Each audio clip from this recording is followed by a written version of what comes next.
welcome to the March meeting of the Brentwood Conservation Commission. I'd like to call the meeting to order.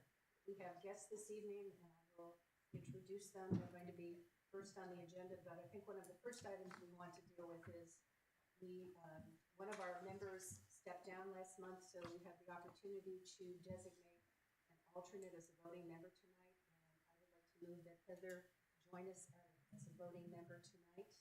Second. All in favor? Aye. Aye.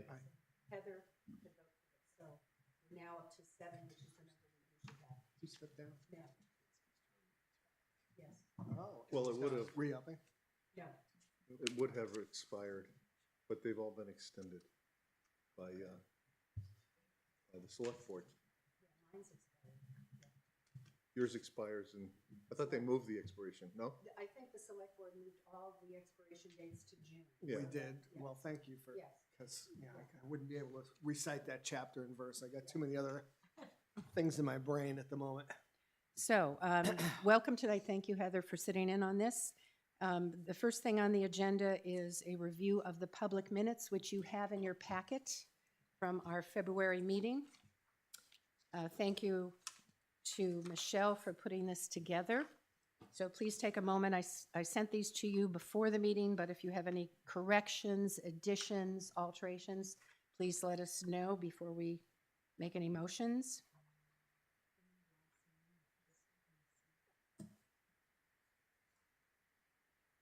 I have one. Okay. I'm not going to vote because I wasn't at the meeting, but I assume that you meant Bruce Stevens under guests? Because he spells his last name wrong, and his first name's not Bob. My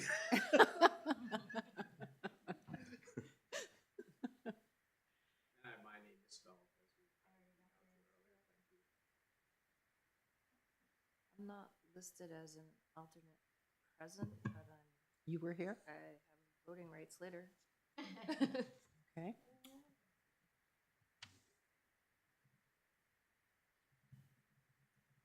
Okay.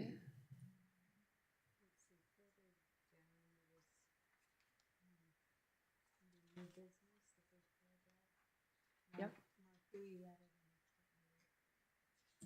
Oh, yep. Just go with like numbers, like member 1 is member 2. Should have been an engineer. Oh, and it's also under D. Yeah, also under D.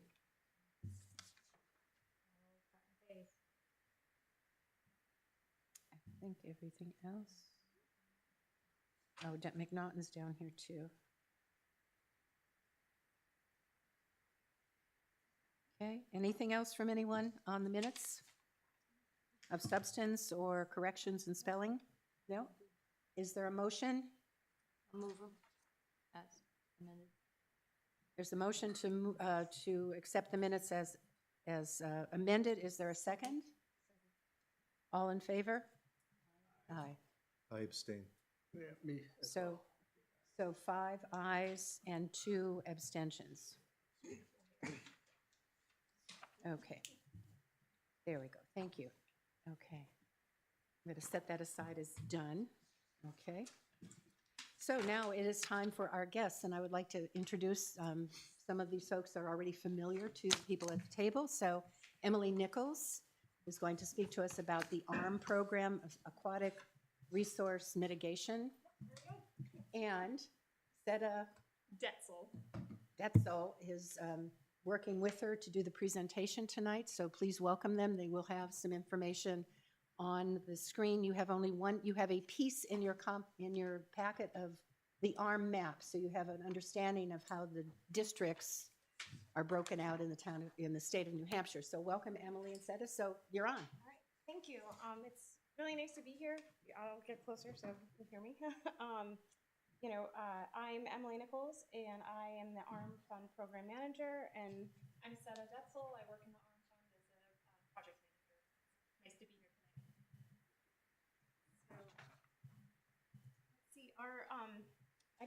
For those of you not familiar with the ARM Fund, we are an in-fee program that provides sustainable compensatory mitigation to offset losses and degradation of aquatic resources in New Hampshire that are authorized by state and federal permit decisions. Our goal is to fund high-quality, sustainable, cost-effective restoration projects that will sustain aquatic resource functions within the watersheds, like on that map you have in front of you, for the long term, and to help us achieve our goal of no net loss of wetland acreage, as well as functions and values. So how our program works is when there are unavoidable impacts to aquatic resources, permittees can make a payment into our fund. Those payments are used to offset impacts and also to satisfy state and federal mitigation. We are a state and federal mitigation program. So as the program sponsor, we actually take the responsibility to offset those impacts from that development or that permit. So we hold and manage the funds and then distribute them through annual grant rounds, and funds are distributed within the watersheds in which the impacts occurred. So Brentwood is within Salmon Falls, Piscataqua River watershed, and so any funds that are deposited into that account are made available to projects within that account, or that service area, excuse me. So when sufficient funds are available, that's when we advertise. We're just getting ready to launch our 2025 grant round. So a lot of our material is still under development, but as soon as it's ready, we will distribute that and send you copies as well. So our goal is to fund projects, mitigation activities that have a high likelihood of success to offset any impacts that are authorized. So, yep, just a quick overview to define what we mean when we talk about mitigation. So compensatory mitigation, it's a regulatory concept in wetland permitting. It's the third part of a three-part sequence to get a state or federal wetland permit. The first part requires that you avoid impacts to wetland streams, jurisdictional areas. The second piece is that you minimize the effects of any unavoidable impacts. And that third piece is compensatory mitigation, whereby the permittee needs to, we'll talk about the two different ways to meet mitigation, but basically offset the losses to functions and values in area that are lost through that authorization of that permit. So that's what the ARM Fund does, and that's what we're here to talk to you all about tonight.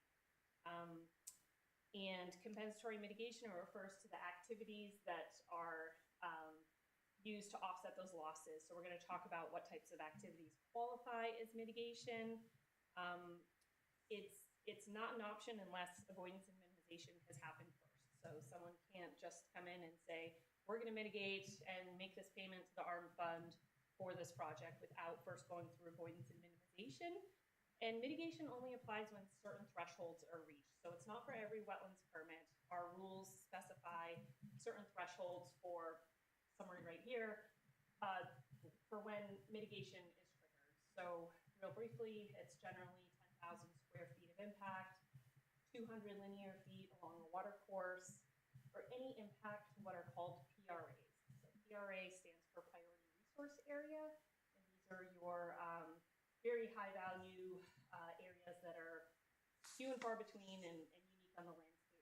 So vernal pools, bogs, tidal areas, prime wetlands, which Brentwood has many, I understand, as well as those duly established buffers, habitat for threatened endangered species, and exemplary natural communities. Impacts to any amount of a PRA will trigger mitigation. And there are two pathways to provide mitigation in New Hampshire, which Emily's going to cover. The two pathways are an in lieu fee payment or permittee responsible mitigation. So in 2023, our rules were revised. The previous rules required that any applicant seek a local mitigation project first.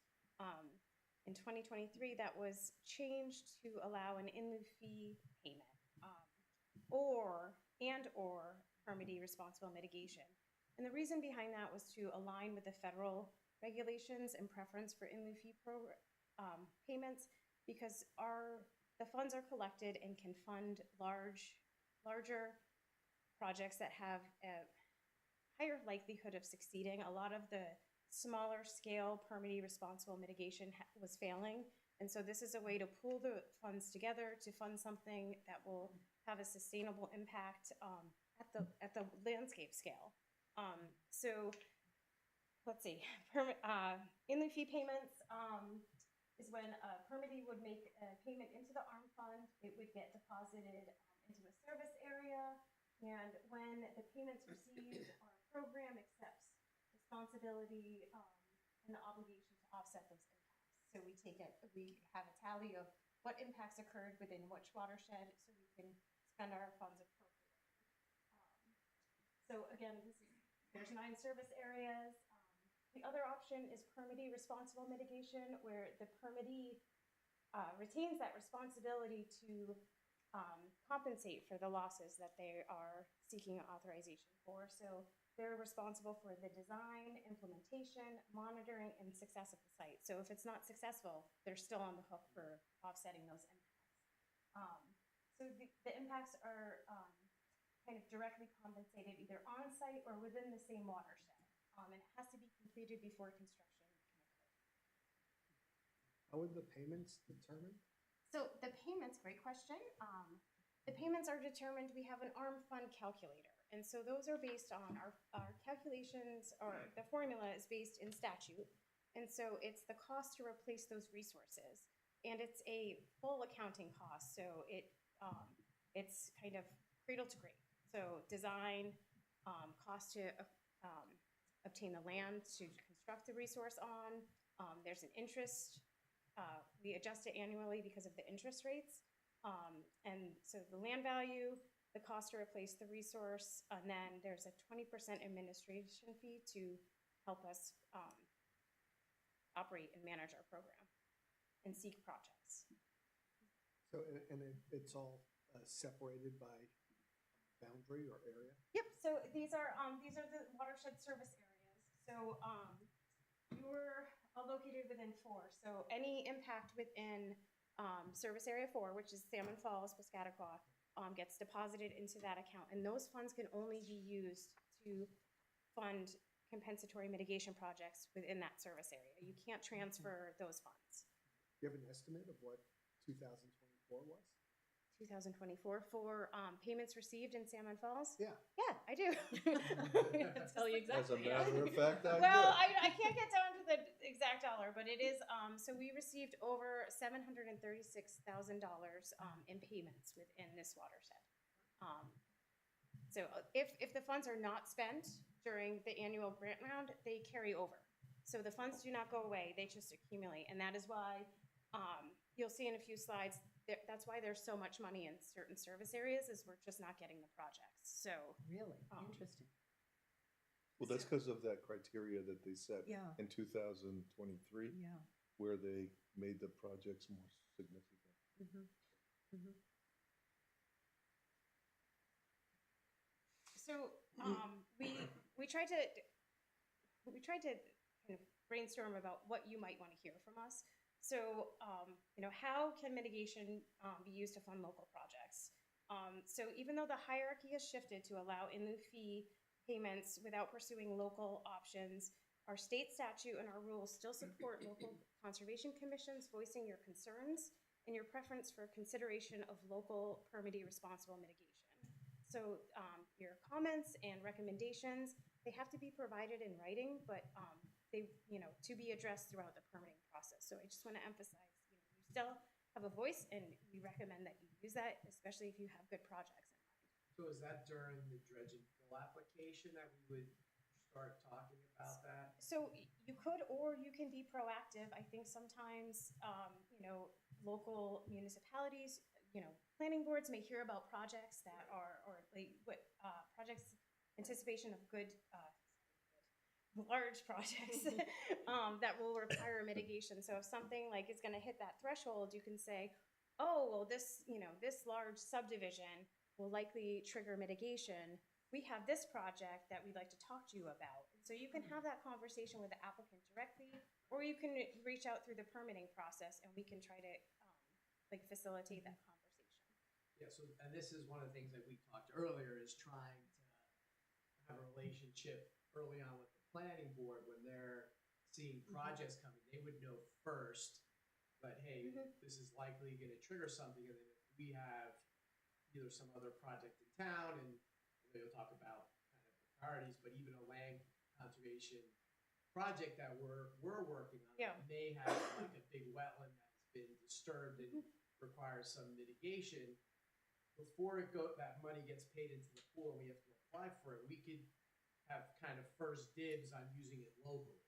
So Yeah. that's our goal, is to keep the money in our town versus having to compete with all the other towns Right. Yeah. later on. So that's one of the reasons we invited you here, is to try and understand how can we do that. Yeah. So thank you for Yeah. this slide. And so that's also why kind of number one is develop a list of local mitigation priority projects. Our predecessors were emphasizing this, Lori Summers was messaging this for years. And so it's, think about the projects that you want at the local level. Think about the landowners that have reached out to say, oh, I'd like to conserve my land. Think about, maybe a stream that has been, you'll go over all the projects. Yeah. But, Yeah. think about Yeah. these Right. projects and what are your priorities? And I wanted to add, with that rule change Emily referenced, that took out the rule requirement that an applicant consult with the Conservation Commission specifically about mitigation priorities as part of the permitting process. So having that priority list in advance, having a sense of big projects, big developments coming into your town, these could be public works, industrial, residential, commercial, trying to gauge what those wetland impacts might look like. That's, if you comment when the application comes to your desk for Conservation Commission review, that might be late in the process, right? Because at that point, you might have had other opportunities to express to the applicant, the developer that's in the planning phase, make sure you look at this. This could be a good fit. You might need mitigation. We really want you to look at this. And so what we want to try to get across is that even though that requirement isn't in rule anymore, there are still several, legal regulatory requirements in the wetland law and rule that require Conservation Commission recommendations be included in their application in writing. And when the permit reviewer sees those, the applicant has to disclose those by law. And when the reviewer at DES sees those, they'll be looking for the applicant to have addressed those. So how did you evaluate this project? What did that involve? And then DES has to write findings for how that comment was addressed. So that written documentation, there still is a regulatory process for the state to review that and incorporate it to the extent that they can. That's not to say that it might be challenging to get an applicant to follow through on one-year project preferences, but there's still a place for those comments and recommendations. And then another reason why, permitting responsible mitigation, there are some things to it. It's oftentimes the timeline to secure a permitting responsible mitigation project might not align with the timeline of the project that's being, proposing impacts to wetlands. So having a list of kind of projects that are at various stages and some of those shovel ready are, to your advantage. The fourth one is another way you can access the funds, and that's by applying for a grant. We have had one successful. Yes, you have. Which when we did the big project along the Exeter River and Rowell Road, we did a combination of conserving the Wilson's property, putting in a gravel wetland, putting in a stair access, replacing a bank that had eroded. And so that was like 70 or 80,000 in ARM grants plus use blade of 319 the whole. Yeah, So sometimes we're able to get some of our money. Yeah, it takes, and oftentimes it's, projects are a collaboration of funding as well as partners that are providing input on the design. Is there a time interval by which, if you have some shovel-ready projects or you're anticipating some shovel-ready projects, what if they're not going to fall within, you apply for it, but it's not going to happen until the next fiscal year? Is there a limitation or a time frame that you have to apply that grant towards that? Typically, when you apply for a grant, it's when funds are deposited into the service areas, we're supposed to spend them within 3 years. So Okay, there's, okay. but there is some flexibility, Yeah. and that's based on the federal requirements. Okay. They do carry over. Mhm. You know, we like to see projects, you know, I'm working on a great one from 2024. This was kind of the ideal, so far ideal. So we closed the grant rounds, we issued the award letters. Right now, we have signed grant agreements by the grant recipients that we're waiting for governor and council. And so, you know, we want to see these projects kind of implemented as Yeah. quickly as possible, but we also understand that they take time. Okay, okay. You know, it's not, it's, you know, there's, design goes into these projects. They're complicated and Yeah. technical projects. Okay. So I'm going to talk about the different types of projects that qualify as mitigation. And I just, as I go through here, just kind of keep in mind that regardless of whether these are provided as permittee responsible mitigation or through the, as in lieu fee, ARM-funded projects through the grant round, the requirements and the project types are essentially the same. The goal is to provide mitigation for those losses either way, and the targets and the goals are the same. Next slide. So the first category is wetland or stream restoration. So we define this as an activity that returns natural or historic functions to a former or degraded aquatic resource. And the key here is that the result is a net increase of aquatic resource acreage and function. So this can occur in wetlands, streams, and upland buffers of aquatic resources. Some examples would be, you know, for restoration, it's typically an impact from fill. So you might find opportunities for restoration where you have older fill from, let's say, agriculture, abandoned trails, old roadways, logging roads, you know, stream infrastructure, dams, you know, hard armoring and things like that. So again, the idea is you're removing that fill and then you are increasing your area of aquatic resource that was formerly buried or not on the landscape. So for streams, daylighting streams is a great example. Restoring hydrologic connections that have been lost because of fill or water diversion, as well as habitat restoration. Yeah, next one. Next category is enhancement. This is an activity that increases or improves aquatic resource functions without an increase in aquatic resource acreage. So you have a system that isn't functioning optimally. Typically, you know, some sort of baseline functional assessment. I mean, you can use common sense, but it would be supported by a functional assessment to show, yeah, here are the functions that can't perform at an optimum level because of some alteration. And so those would be targeted for enhancement.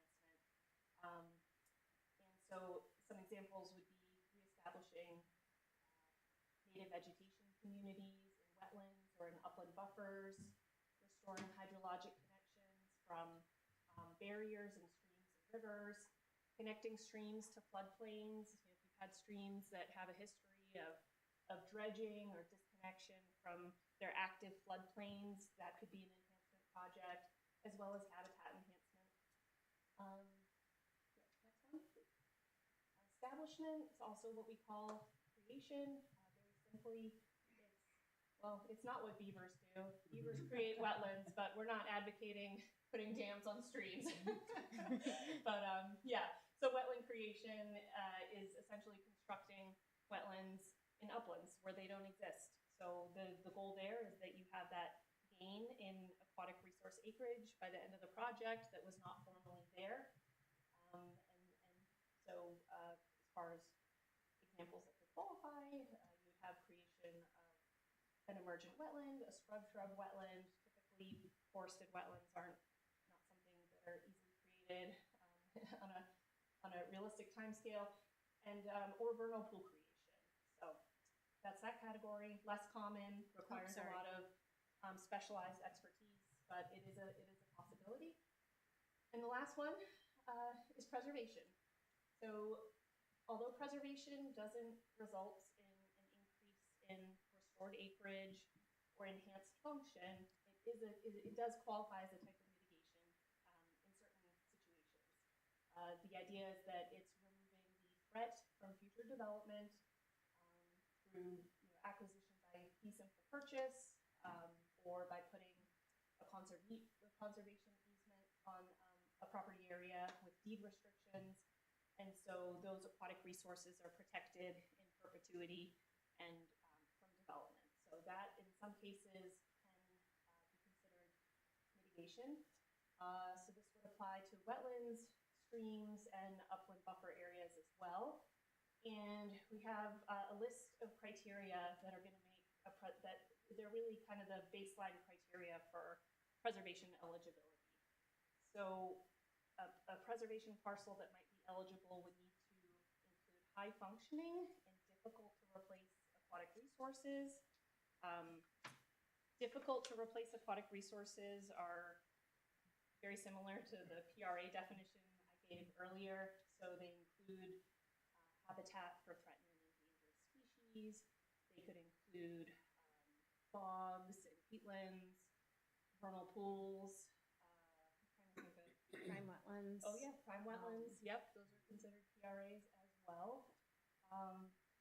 They need to the property needs to be shown to be supporting critical linkages in the landscape for connectivity and resiliency.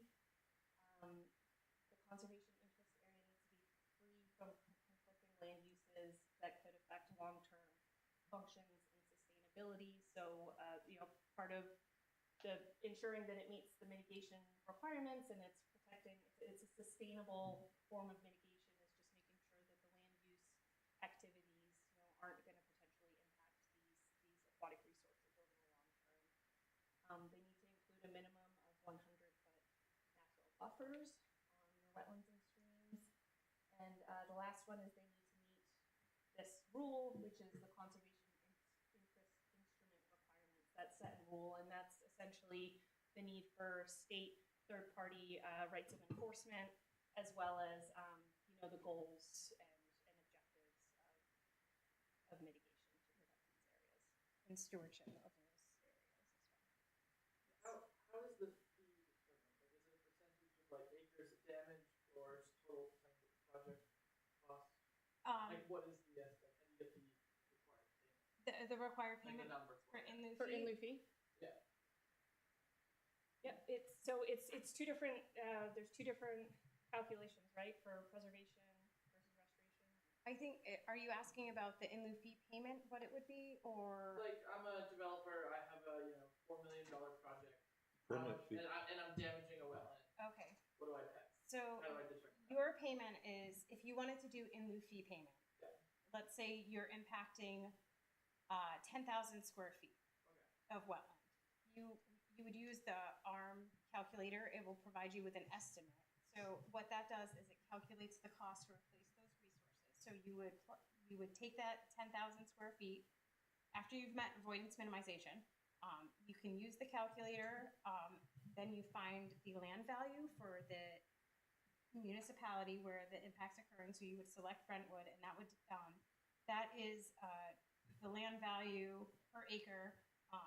So that takes into consideration the cost to reconstruct that resource, as well as the cost to acquire the land, and then also the administrative cost to implement the project. So, and that's the full cost account. So that would give you the dollar amount. But if you wanted to preserve something, you would need to say, if you're impacting 10,000 square feet, you would have to use the mitigation ratios that are defined in our rules. And state and federal rules differ, so the ratios differ. But for state mitigation, if you were impacting 10,000 square feet, there is a 1 to 10 mitigation ratio. So you would need to preserve 100,000 square feet. Yep. So it's not tied to cost if you're doing it as permittee responsible mitigation. Do municipalities also pay ARM funds if they impact wetland development? Yes. If they cross those thresholds, there are a number of exemptions for those thresholds for things like maintenance, and there's a number of exemptions. Public works projects, culvert upgrades, oftentimes those are typically exempt if there's no expansion or additional. And would dam removal consider one of these? Because the town of Brentwood has about 70 acres of Yeah. prime wetland as defined as existing. Yeah. That they stand to lose in the next year or so, and I was wondering if the town of Exeter would be, contributing to the ARM fund for the destruction of those 70 acres of wetland How are they losing them? Through, via dam removal. Because I think from what you've defined here, they would ought to say something.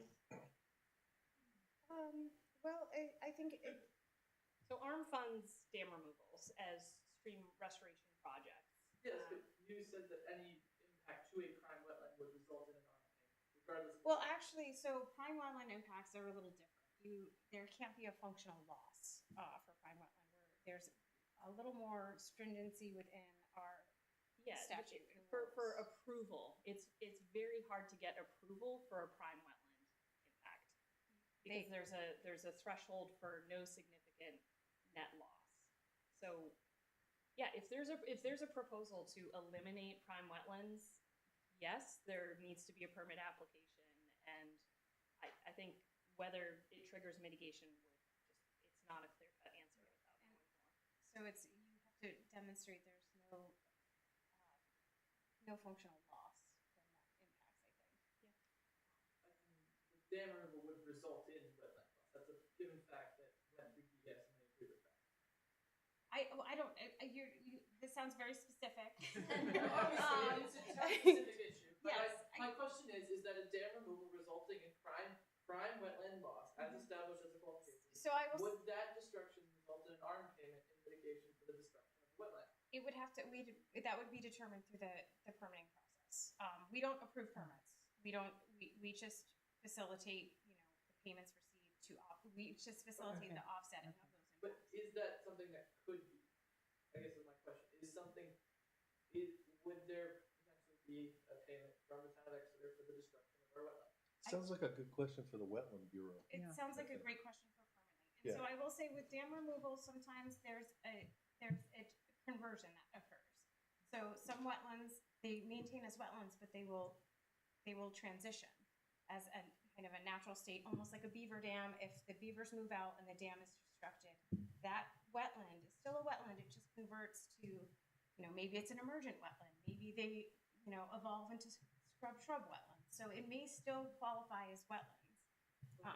But We are talking about wetlands that you did use ARM funds to protect from.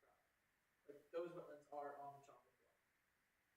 Are they, so I think the answer is it will all be determined through the wetland When permit permit process, and you process, guys administer the fund, you don't determine yeah, what goes in it. And so I don't think the answer is gonna come out of further questioning. I don't think Dexter's gonna pay us any money. I'd be Well, happy to chat with you after. Yeah. If you want to talk more. how are we doing on time? We just have a few more slides. Yeah, Okay. I think we I should think we're keep okay. going, because some of our Okay. questions we've asked as opposed to Yep. waiting to the end, so I think. Okay, so, Can you just cover before you move off that, I know on one of your last webinar, you talked about there's kind of a pretty high bar for using the preservation, which I think you went through, but maybe you could just kind of explain, since we're here doing mostly preservation, but yep, we're hoping to take this knowledge to the rest of the Okay. town also. so preservation, through permittee responsible mitigation is a viable option. So you just have to meet the mitigation ratios to satisfy what, to satisfy the mitigation requirements. So, with permittee responsible mitigation, the criteria is very similar. For ARM fund grants, you have to compete against restoration projects. And so this is where our kind of twofold approval process for the state and the federal oversight of our program, it's held to a higher bar.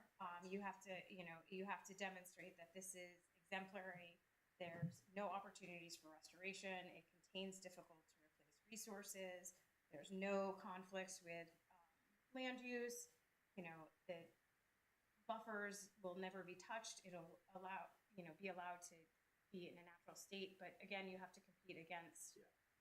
Okay, so that was the point I took away, which I wanted to try and make sure was clear, is that applying for the grant for preservation would be very difficult.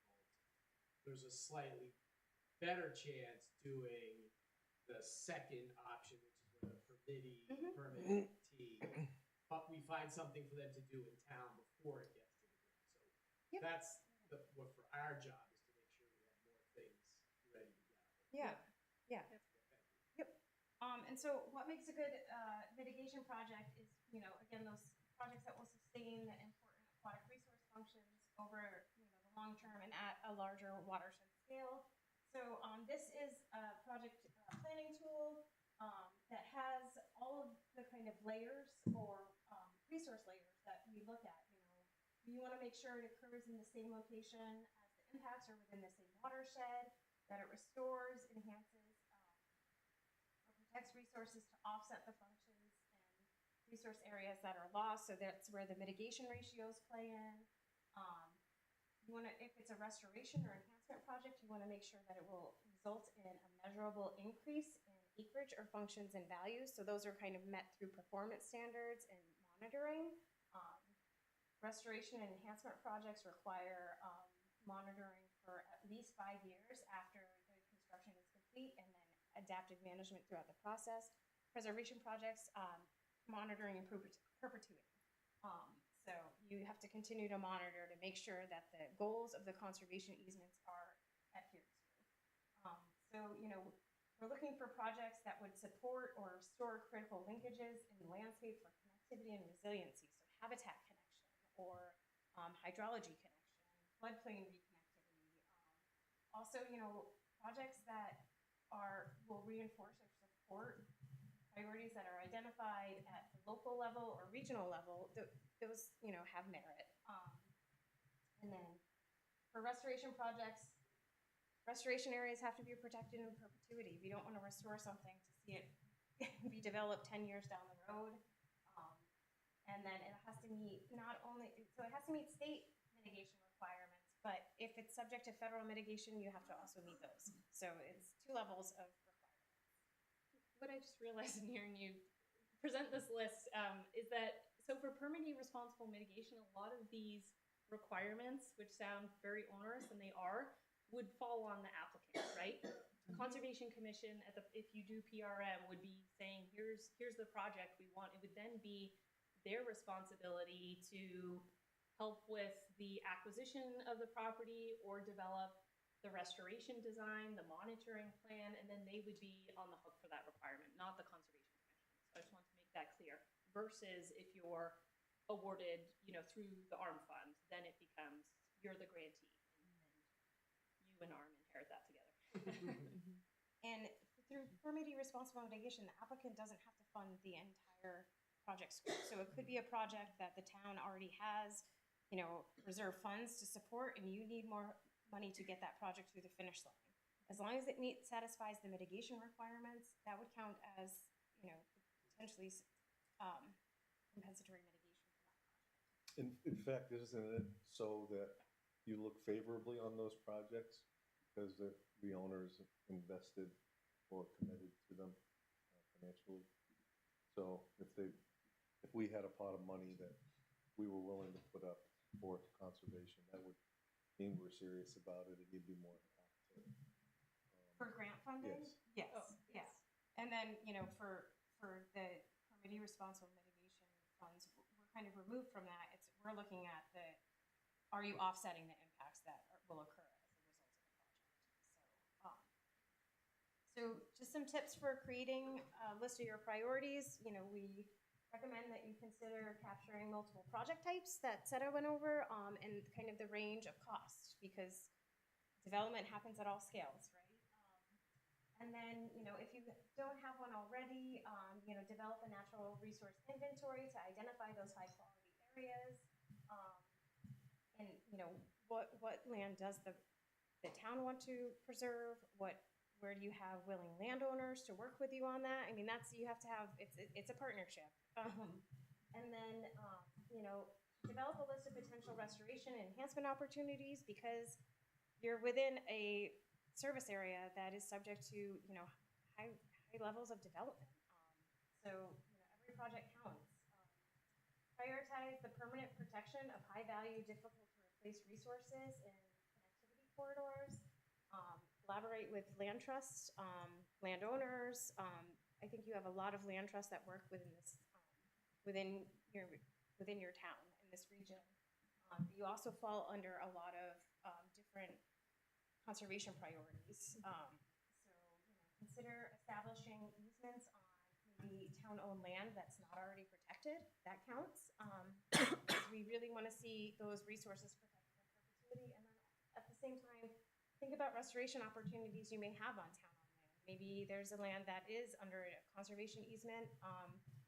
One of the projects that we funded in 2024 is a conservation, it's conserved land owned by the school district, and there's a restoration project. So, then you have your long-term protection already in place. So, coming soon. Hopefully April 1st, that's the fingers crossed, is going to be the 2025 grant round. That's the service area map. These are kind of the funds that are estimated to be available. We continue to adjust these as we receive payments.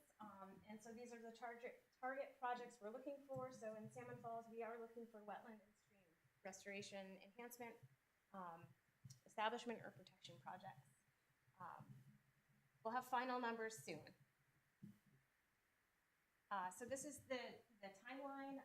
Again, early April, we'll announce our request for proposals. So we're requesting pre-proposals. We will host an office hour that will go into the details of what a pre-proposal should include on April 16th. The deadline for submitting the pre-proposals is May 31st. And then after that, we go through the projects are screened for eligibility and suitability as compensatory mitigation by our the state review committee as well as the federal committee. We may do preliminary site visits for the pre-proposals to just get being on the ground, you learn much more about the site. And then we respond, we make decisions as committee, or the committees make a decision. We don't decide who gets funding. We just facilitate everything. So our site selection committee and our interagency review team will make a recommendation on which projects should proceed with a full application. We will provide those recommendations to applicants, and then our full proposals will be due in September. And then there's another whole process of more site visits, and then we issue so our state site selection committee makes recommendations on what projects to be funded. The interagency review team determines what projects are suitable as compensatory mitigation. The recommendations by the New Hampshire Wetlands Council, and then we announce what projects will get awarded, and then you go to governor and council to acquire your funds. And then you can actually implement the project. So I will say this is a daunting timeline, but ARM is working very hard to screen proposals and communicate whether you have a viable pathway for eligibility or not. A couple projects last year got to the full proposal stage, and in retrospect, it would have been great if we could have told them earlier, you know what, you're not eligible. So we're working very hard with the committees to screen these as early as possible, and we're available if you want to talk about project eligibility before the pre-proposal. We can have a meeting and have a conversation. So It is the case, though, that a lot of the materials used in preparation of the application are needed anyway in order to get permits and to design the Great project. point. yeah. And in addition to the April 16th office hour, on April 8th we are hosting a New Hampshire Mitigation Summit, and that is actually it's the Army Corps is leading it, and it will be at DES. There should be a public notice soon. April 6th, you said? April 8th. 8th? So it'll be a webinar, it will be on? It will be in person or virtual. Okay, So okay. And so I think it looks like it's a full agenda, because you'll get inundated with information on the federal mitigation as well as the state mitigation. But we're finalizing the agenda, and the Army Corps will publish a public notice, and then once that's published, we will distribute it. But all subject to it hasn't all subject to change. Yes. Yes. Yeah, sorry, we went a little bit over. Thank you for your time. Any more questions? I can't answer anything really else about your project, I'm sorry. But it's not my project. Oh, well, okay. Trust me, it's not my It- project. Thank you very much, really, All right. truly. And will the slides, will you send us the We can connection sure, slides? yeah, Yes, yeah, that would be great. A lot of notes taken. but Yep, it'd be nice to have they have those. not been vetted for, ADA compliance. but Okay. Just, if you need accommodations, just let us know. Okay, thank you. So we'll watch for that and share it so you have more complete notes from what you've been writing down. Yes. Thank you for this Thank you so much. opportunity. Yeah, you're welcome. Thank you Thank very you much. guys. We Great really job. Appreciate you Yeah. both Yep. coming. And like I said, if you need to do more public outreach, we are happy to host any meetings Okay, at our thanks. rec center Yeah, or thank you. library. I know Okay. we do different outreach, so. Yeah, and if you have Appreciate it. projects in mind, let us know. You know, we are developing in our spare time, trying to develop some tools. One of them is like a screening tool. So if there is a parcel that you know you have a landowner that's interested, we have kind of this preliminary GIS tool that our folks have developed where it can tell you what the credit value may be. Interesting. So, you know, and again, it breaks down the potential state and federal, obviously subject to on-site assessments. But it helps kind of determine, oh, this could be, this could be a good mitigation. And for wetland mitigation, kind of it's, the wetter the better for those parcels because it means it's going to generate more credits. Thank you. guys. Thank you very much. Said it, Nice, Em- nicely done. Emily, yes, nicely done. Okay. Oh, yeah, sorry. Thank you. So people, yeah, because I don't know Not if the anyone, recording. oh, leave the recording. Okay. Okay, thank you. So, very good presentation, very informative. So watch for the notes. They'll send us the slides, and that will help you note more details on the steps here. Going into old business, Patrick mentioned the Pickpocket Dam. Exeter did vote yes yesterday to approve the removal of Pickpocket Dam and spend $2 million on that removal. That was the results of the election yesterday. And if you recall, Andrew Fisk, when he did the presentation here, he suggested that we should stay in touch and follow what ways we could, Robin? We could influence their decisions on moving forward. We have to be an active participant, though we're not doing the removal. We don't have the authority. We have to keep our noses in the project so we have influence on how they unfold mitigation or anything that happens with the removal of the dam. So, and Andrew said he'd be happy to stay in touch with us about the removal of the dam as the project moves forward. It has a lot of permitting, a lot of stages we'll go through with public notification. So we'll talk a little bit about that at the next meeting since they've just done that approval. So that'll keep on our agenda. Robin. So you were informed that it did pass, because I was just reading the results, it said it required 60%, and it did not meet 60% of the vote. Seacoast Online said it passed this morning when they promoted an article, so it didn't get the 60%? No, I'm reading 1501 yes to 723, needed 999 to pass. So if my Seacoast reading is Online? wrong, 350 was not reached. Oh, that's interesting. What was it again? 1501 yes, Why would it need a higher threshold? 720, I don't know, it says right here, does require a 3/5 ballot vote required threshold. Shall the town raise and appropriate? That's interesting. 1501 what? 1501 yes, Hmm. 723 no. Michelle made a good point. Maybe Seacoast Online didn't know that they had to have the 3/5. Interesting. Well, we'll follow up on that and find out because we've got You two should different text Nick stories to do here. the calculation. I was gonna take a picture. Yeah.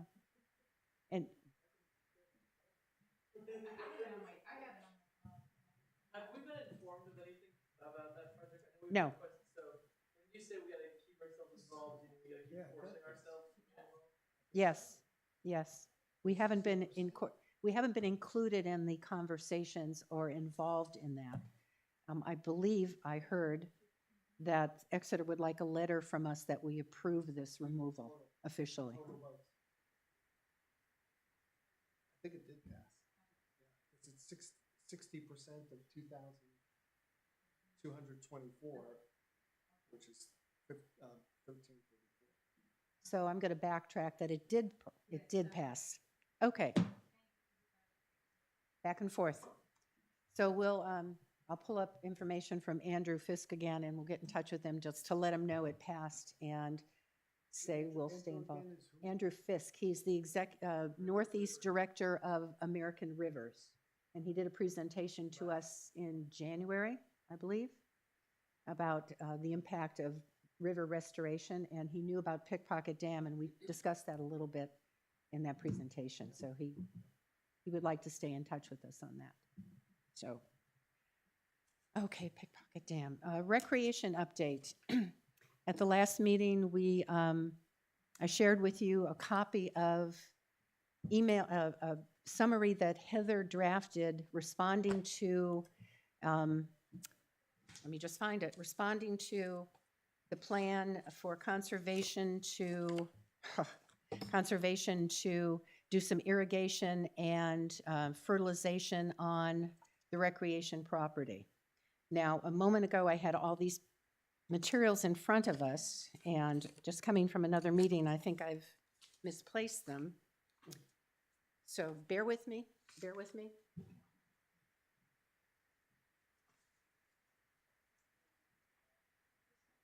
Sorry, too many bags. Yes. So I spoke with, we passed that along to Andrew Gray, our recommendations, the concerns that Conservation expressed about the work that's being done for the irrigation and field drainage and for the fertilization of the fields. I spoke to Andy, and he has presented this to the Recreation Board, but today I received from Andy a copy of the hillside landscaping proposal to do the irrigation and field drainage, and a copy of the fertilization. I do not have particular details on what products they will use for the fertilization. According to Andy, that he feels, the gentleman at Hillside Landscaping feels there will not be great impact on the vernal pools or the water going into the wetlands. I would like some feedback on the next step that we take with our concerns. We are an advisory board. We are not elected. We don't have the authority to mandate. Andy did say that the Hillside Landscaping said if an engineer came in to evaluate this project, it would double the cost of the project. Right now, the project is $4,000. Irrigation, that's the drainage. The fertilization for the year is $11,970. So how far do we press that? Is something we take to the select board, Paul, just to make them known of our concerns and our recommendations? You would. Yeah. Thank you. I would imagine you would take that To the select board, okay. I mean, if there was a concern that there was, but there's going to need to be some proof of that, because I mean, can't be just say so. We would need to Right. see some sort of proof that there would be a negative impact. Does the Recreation Board act independently from the select board or from? Well, I mean, ultimately, we'd have to approve that Okay. contract. Okay, so we get our concerns presented to the select board and see what the select board wants to do on that. Okay. Correct. But Okay. I mean, I would, first, unless you're saying you already have gone to Andy, I think what we would need to do is we would need to actually have some sort of proof Mm-hmm. that there is a negative impact. Okay. And then you would want to bring that to Andy. And then if it becomes a further problem, then I would bring it to the select board, because ultimately we would have to approve the contract. So have Andy invite the landscaper and the contractor to present to us more details. We could do that. Okay. Unless you felt there was like another way in which we could show that there was going to be a negative impact. I mean, that's what I would need to see, Mm-hmm. that to Okay. cause a level of concern, some, Okay. I don't know. Do you have any other ideas? I did have one, but I was going to bite my tongue. There's a certification for application Okay. pesticides, Okay, I believe, in New Hampshire, and there is in most states. okay, And these people doing it, the landscaper, they must have that, they must okay, know how to do it properly. So if we're concerned about it, the idea that hiring an engineer is gonna increase the cost, there's no doubt about that. mhm, But I'm of the opinion it's worth it most of the time. okay, so, In the spirit of not increasing costs. Yeah. Right. Yeah. I mean, I guess my preference would be Ask. maybe to hear from Hillside as to Okay. why. That's Okay. probably Yeah, good. I mentioned earlier, when we talked about it, open space, just maybe doing a site walk to actually see where the work is, and we can compare it to the wetland mapping, in our management plan for the area. Just to understand where the vernal pool is out there and the other mapped features and where this impact area actually is. so go to Andy and ask, and set up the site walk with Andy and possibly with the contractors to determine that. Okay, In fact, that's a great idea. In fact, we could flag it even. okay, And when I say we, I mean others. But we should probably flag that vernal pool and any other areas we want them Okay. to stay out of. Spell it right out for them. okay. Did he say when that was supposed to be moving They'd forward? like to do it this year. I don't have a detail. This is dated March 10, 2025 from Hillside Landscaping, and the other one is 2/4/25, so they're recent proposals. Although they've been talking about this, according to Andy, for a couple of years, doing the irrigation and the drainage. Sure. So we'll schedule a site walk, excellent suggestion, and move forward from there. I mean, I know they attempted to encumber for that, but Yeah. it didn't happen. Yeah. So that's why I'm just curious. as Okay. to- Okay. Yeah. So I will do that good suggestion. Bear with me, it's been a busy day. Yeah. Okay. Next on this agenda, that was just an update, okay. Open Space Committee met about an hour and a half ago. We summarized some of our activities and plans moving forward with more outreach to some candidates for possible conservation, publicizing the conservation work on the town website as well as Facebook, and working with additional newsletter articles to keep this issue in front of the residents of this town, how important conservation is. Particulars about particular parcels we did in non-public, so I'm just giving you the general sense of what we discussed in our open meeting, in our public session. Next is Concom speaker in May. Bruce had volunteered to follow through on Green Snow and arrange that for May to start at 6 p.m. to have them on first. And you were going to do all the legwork to organize that. Yep, yep. Okay.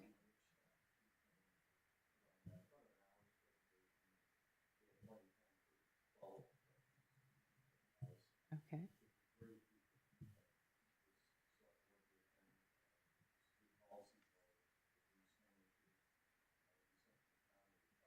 Mhm.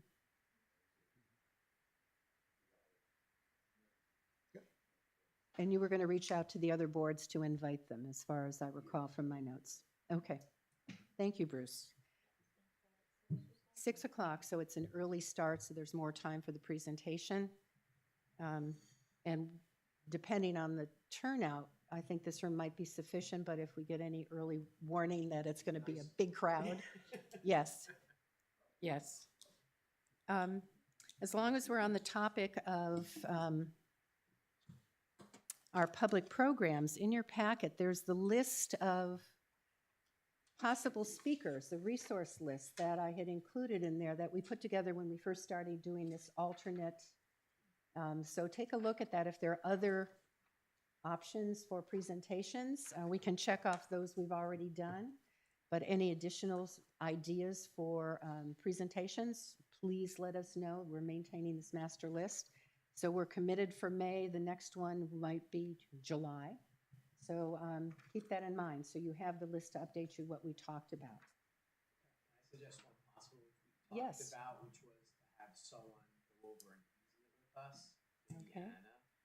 15. That's just one. Review and describe an easement's Yeah, process. like yeah, the actual documents, so we know what's in it and what Okay, our landowners may be objecting to, and, Yeah. just a discussion on yeah, what the current issues with them and,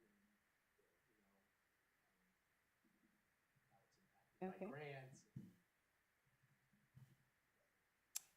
easement That's just- 101. yes, we talked about Easement yeah, 101, something yes, like yes. Okay. I that. As don't- one idea. Yeah. But there's other highlights that people have. Yeah, and I think I suggested the USDA possibility. They're willing to send someone down here. I think they just lost most of their staff Yeah. and all their money, Yeah. so I'm not sure that's a timely. Yeah, well, I'm just making a note here. We could. Yeah. Yep. You said US, USDA up in, there's, the Epping office has had officers up there, yeah. So they'd be willing to come down and talk to us. I have a strong contact there I could check with. if you'd Oh, like, okay. Thank you, Bob. If he's still there. I would be shocked if he isn't. Okay. Thank you very much. That was in your packet. So, Patrick, anything on roadside cleanup plans and fish and game programs? Yes. Yes, so we're moving ahead with the April date, so the 26th, that weekend after Easter. I reached out to the school a couple times. I got an email back this morning, which was great. And the school doesn't have any particular Earth Day plans, nor did they seem all that gung-ho to like co-opt anything. But they said they were game to send out like a flyer with the kids if that's something Okay. we want to do. I think they have a Wednesday packet where they put all the Yeah, flyers in a that Wednesday was packet. That was what Principal Pugh Okay. told me they were Okay. over to do, so that's fine. It is a tough week for them, it's the start of the break, so. Yeah. But that sounded great, and we're gonna have it go out in the newsletter, a little blurb about Okay. it, so we can all Okay. start, I'll revamp the flyer from last year. Okay, and Robin has that, yes? And we'll order the coffee and the stuff Of from, course, I was gonna leave that to your discretion, oh, Madam Chair. thank you. I'll need someone to pick that up, so yes. I don't know if it's been done recently. We used to get free bags from Litter Free New Hampshire or something, the blue We got bags. bags last year, I don't know where they came from, but I was assuming they would be on the table. Andy Gray has a supply of boxes of these bags if we need more. He provided them last year. Yeah, Buys or that? No, he got them. he He gets got them, from yeah, the state or whatever. Okay, good. yeah. There might be a case in my garage still too. Oh, a resource we didn't know about, Heather. You mean her garage? Her garage, yes. What else do you have, Heather? Yes, What else can we put there? yes. Store. Okay, thank you, Andy. Anything on fish and game for the, I'm working with the library on a date. Okay. So it's still looking for that. Do we still want to do May with the snow, or do you want to do? That was when we kind of talked about, we didn't see it first. I think you're going to see what's available at the library and who the Got it. fish and game can provide, at what date. Okay? Thank you, Ann. Thank you very much, Patrick. What date were you thinking of for the Department of Agriculture? USDA? Maybe, well, we've got something for May. We do alternate months, so I don't know if July.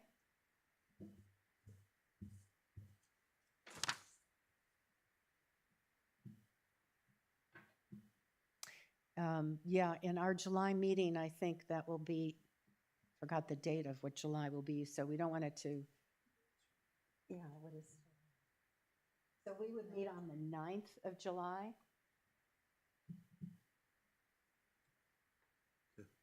Okay, so the 4th is on the weekend, so it doesn't interfere with a long weekend for anyone. Would that be a vacation week then? Is it separate week? That's July. The 4th?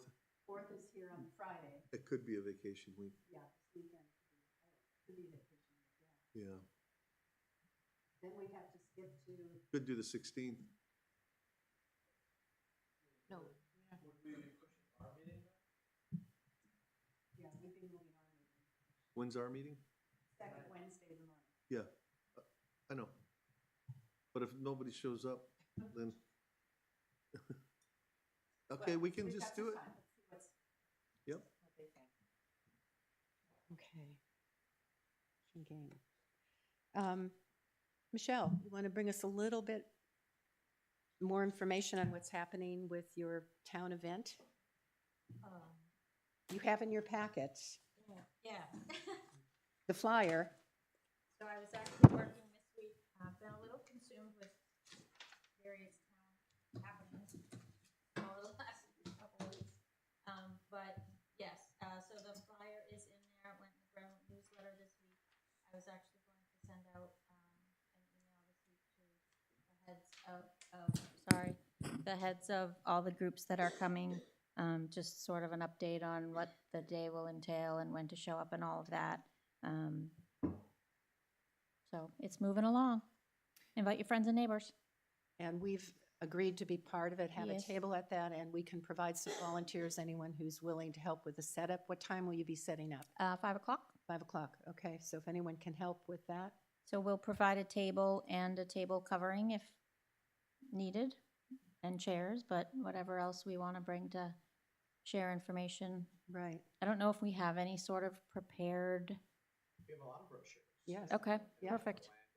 Yeah. Landowner conservation Yeah. brochures. Any maps or something? Bring the easel and the Yeah. map. Yeah, Should have a big map Yeah. somewhere, right, with all this stuff written on it. yes, on a foam core we Yeah. do, yes, we do. So, yeah, It's so that would blank, be yeah, great. yeah. Perfect. And we can get an easel, maybe we can get an easel to put that, to display the map on an easel so it's How big's the visible. map? Poster board. Poster board, Okay, so tabletop or not on the table? on an easel, I think. So it's not, an easel not on the table at all? Not on the Okay. table, yeah. I think I have one. Okay, great. And we'll put together a collection of the brochures and materials to put there on the table.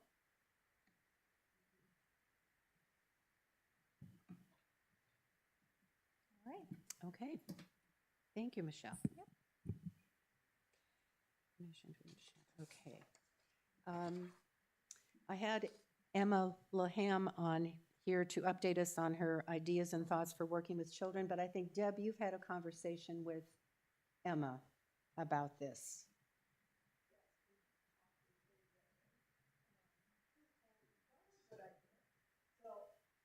Oh, yeah, Deb, sorry. Sorry.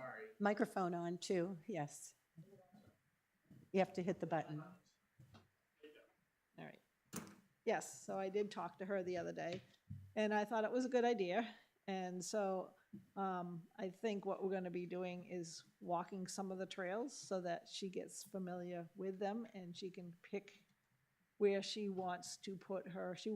The idea is that it will be like she'll have little places hidden out there, and they will find that little box, and then they will do whatever they need to do to the box to collect whatever they need to collect in order. They have to collect 5 of them or something like that, and then they will bring it in and they get a prize for doing all the walks. all the Okay. walks. Okay. So we'll be determining, I guess, how far in she wants the walks. Like, it kind of depends probably on the age level, if she's targeting this to the kids. So some of them might be short walks, some of them might be a longer walk. And so we're in the process of just getting familiar with the trails. Very good, very good. There's some great opportunities for the trails we have in town, so we'll hear more as you and Emma continue to develop this idea. Yes. Actually, Deb, will you be able to be at the Yes. gathering? Yes, did I answer you? Did I don't not think so. answer I think you? it was a question mark the last time you guys, okay, do Yes, you I want was- your own table or do you want to just sit with a, What sit kind with of, what size table are you? whatever they have at the rec, like 6 or 8 foot? Oh, yeah, the regular type Yeah. tables, yeah. Yeah. Yeah, that should be fine. Okay. So another table. And great. I will have maybe access to bring a computer Okay. to do like a little slideshow. Perfect. Oh, Yep. okay. That's good. I'll put that note. Thank you, Deb. Okay. New business. In your packet, the last item in your packet is the description of what an interested applicant would need to be to apply for an alternate or membership position on the Conservation Commission. This is a draft that would appear on the town website announcing the openings. Right now, we know we have one member who's who's stepped down, and that is Matt Lipinski. So we'll need to fill a member position. And I believe anyone who has a one-year term has to reapply to be an alternate or to stay on the commission. So this would be posted. It's generic right now. I haven't filled in number of positions, either member or alternate. And at the bottom, we have to get a date. I believe in reading the policy that was established by the select board, we have to notify the select board 90 days in advance of the expiration of the terms. So that would mean this would need to be posted on the town website April 1 to meet the 90-day April, May, June, because the decisions are made in July, I think. I thought it was, we have to notify the select board 90 days before, and then this is good for 30 days. They have to fill it out within the 30 days. Okay, so take a look at it. If you like the language, some of it comes from our website, some of it comes from New Hampshire Association. There are requirements. You have to be a U.S. citizen, a resident of Brentwood. You have to be 18 years or older. I've described some interests that would be helpful for composition and skills within the board. We're looking for a variety of people to represent interests for conservation. The terms of service for a member or an alternate is 3 years. The terms are staggered, and so that 1/3 of the terms expire for membership expire each year. Interesting to contact us if they want to learn more, to come to a meeting, and then they have to fill out a statement of interest form, which is available on the town website under the Document Center. Has to be completed by a certain date, and I think that's the 30 days they talk about once it opens. And then they go to Andrea Hansen, Town Administrator. So this will be posted probably in April as a heads up, or to the Select Board. It would be notifying the Select Board April 1, and then they would determine when it would be posted. I think it is 30 days before it's due. So Is that written, that whole thing you just went through just now is written somewhere? yes, it's in the handbook, the Selectmen's Handbook, Select Board's Handbook. Only there is an error in what's posted in the handbook. They didn't remove integrity or ideology from the description. Yes, we did. It's not in the version I saw on the website a couple weeks ago. It isn't removed? No, ideology is still, at least the version I saw on the town website. Oh. So just to follow up on that. So, yes, it's in the handbook for the select board. I think I motioned for that to be You did, removed. yeah. Okay. So what do you need from us? Anything? Just an approval. If there's any suggestions to change this or any concerns you have about the description, I just wanted. That's what we used in the past. I used it last year very quickly. It was all kind of rush as we were trying to put this all together. I've made a couple of minor changes in there, a couple of corrections. And how many positions do we know who's interested or what terms are expiring? 3 terms are expiring. I have that. But you're able to fill in I'm able to whoever, how many yes. position numbers. Yes. Okay, so you don't need that. No, I don't need that. Okay, you don't need that. It's okay. I can tell you that Matt's term expired in '25, Bob's expires in '25, mine expires in '25. We have so we have 3 25s. We only have 2 26s and 1 27. We have to balance it. So one of the 3-year terms has to move to 26 instead of being, we have to do an adjustment. Do we have alternates terms expiring? Yes, we do. I have all the alternates terms. I think Mine, I think it's only 1 year, and then there's a 2-year, and then, you guys would have to fix it. I hope. let me get the terms. Those are I have the Our- terms. The website shows, You got a 3-year term? I think You so. wanna pay for 3 years? so yours shows as expiring you and Emma show as expiring 2026. Patrick, Andy show us expiring 2027 on the website. That's not to Yep. say the website's correct, but, Yep. and then Doug is 2025. Yep. We staggered it last We time. staggered them last time, except for mine. So the members, there are 6 members plus the select Are you board. gonna reapply? You're asking me now? No, I don't know, well, you're gonna have to fill out the sheet, right? Don't I'd you have have to until fill it. July to decide? I have until July to decide. Don't we have to put him on that sheet, how many people we're posting for, and we would do When we post this. Oh, but it's then not when we post automatic this. anymore whether you get the spot again, as we've What's your learned, ideology? as we've so learned from recent experience. Starting trouble. We will, I have your forms here. I have the dates, and they are on the website. They are correct on the website. So yes, we have 3 members expiring in 25, so that needs to be balanced. So there are 2 for 20 who will expire in 26, 27, and 28. So we have to do some work there. We just have to do some shifting. I think the alternates are pretty much settled. So I just want your review of this and approval if you're comfortable with this language. I will present it to Andrea for information to the select board, and then when they post it, we'll have the 30 days to fill it out. And they will do their appointments, I'm assuming in July or end of June. When do you need our feedback by? The next meeting or prior to that? By April 1. So via email? Via email is fine, yes, because I would like to get this to the select board April 1. Okay? So the terms, okay, thank you. New business, okay, you've got the handout of the descriptions. Other business, last spring, I think it was spring, a group of us walked the property over, it's the Stevens Field with Matt Tarr. And some work was done on the lower field. Kevin Breen did the field the work on the field, but Matt Tarr indicated that there would be another round of applications for grants, possibly for the second field, and he's willing to work with us. So it's called small grants. He said we're eligible. So I've contacted Matt because he said to reach out to him in March.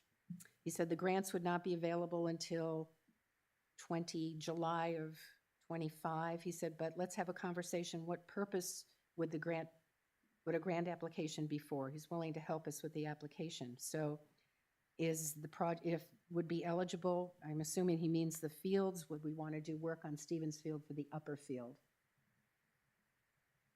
Because some work needs to be done there. It has a lot of invasives and the borders need to be cleaned up. There's some fallen trees, so we do need to work some there. So I would like to have a conversation with Matt tomorrow just to say, this is what we're thinking about. What do you think? And then he would help us with the application.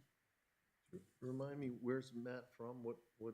Matt Tarr works at UNH? It's New Hampshire Fishing Game. New Hampshire Fishing Small Game. Grants program, but he's the wildlife That was my biologist next for our question. area that gives his recommendation of what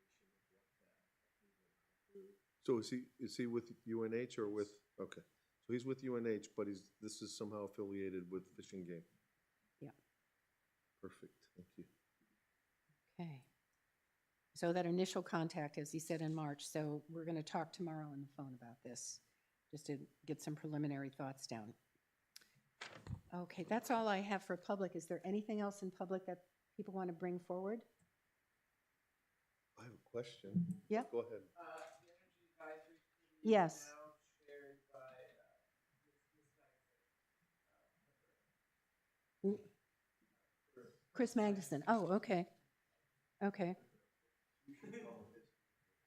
Yeah, well, I was trying. But yes, she's the temporary chair until the select board decides what they're doing with the committee. Oh, really? Really? Okay. Rex stepped down, that's why. Oh. Oh, okay. Okay. I didn't realize that. Okay. Okay, thank you, Patrick. Anything else, anyone? Bob? I have a question. Yeah. Hoping somebody can answer it here. So I live by several Class 6 roads, and one of them has a log across it right now. And I like to drive down it every day. It's a fallen log Yeah. or? You know, with all the wind that we had recently. Oh, okay. A tree fell. Can I just go clear it out of there, or do I need to call Wayne? If Wayne does it, is it a tax expenditure by the town? Under Class 6 designation, yes, you could go ahead and do it. Those two things are not like sound reasoning that one equates to the other, Bruce. So the first one, I'm not certain is true, by the way. I'll say you can, RSA states, subdivision, once adopted by the town, the town cannot spend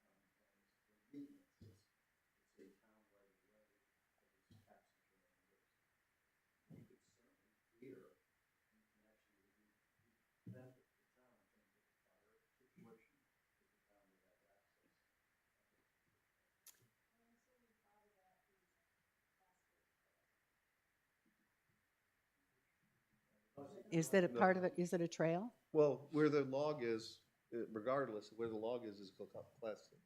I think that you're talking about class A Which, Is which, there a log, is there a log you know about that you're talking about, or? Oh, okay. She's got a drop shoe. But again, a class 6 road. I'm only cutting one tree, okay? If I'm permitted. Class 6 road is open for public use. I know it is. In fact, that's why I want to cut the tree, Bruce, but, I cut it. okay, okay. you got I'm good with permission. it as long as, I know that there's a neighbor who doesn't like it being public all that much. So that's what I'm concerned about. Do it at night then. I like the way you think.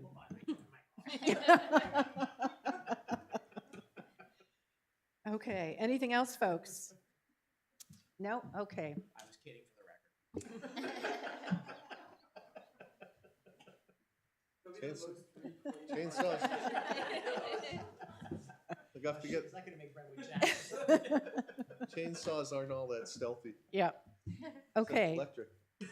Okay, so I would like, we have a number of other things we've been working on that we're in non-public, and I would like to have a motion to move into non-public, to turn off the recording, to discuss it's per RSA 91-A:3, 2D. Is there, does this have to be a voice vote? Yeah. Okay, all in favor? Paul? Aye. Rob? Do we get a second? Oh. You second it? Lise, aye. Becky, aye. Michelle? Heather, aye. Bob? Aye. Okay, so we have to, what do we, Rob, we turn off, oh, Are we including any other oh, people? do, Like we we have, did last time? we included all the alternates last time. And because Jeff is part of the Open Space Committee, he will stay, and Robin, you're part of Open Space, you can stay, but Deb, I have to ask you to leave, and Bruce has left, so, thank you.